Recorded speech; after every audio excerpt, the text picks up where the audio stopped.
इंदापूर नावाच्या गावात एक राजू नावाचा शेतकरी होता. तो रोज शेळ्या आपल्या जंगलामध्ये चारायला नेत होता.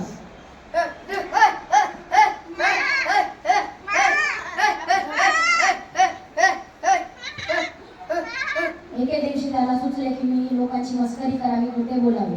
अरे लांडगाला रे लांडगाला, तुमच्या देवी मस्करी केलं, खोटे बोललो.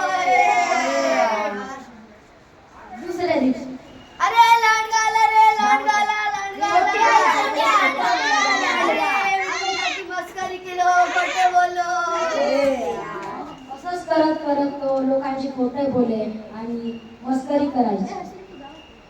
एके दिवशी खरंच लांडगा येतो आणि त्याच्या सगळ्या बकऱ्या मारून चालला जातो. अरे लांडगाला रे लांडगाला रे लांडगाला रे, अरे चला रे लांडगाला रे, धावा धावा धावा.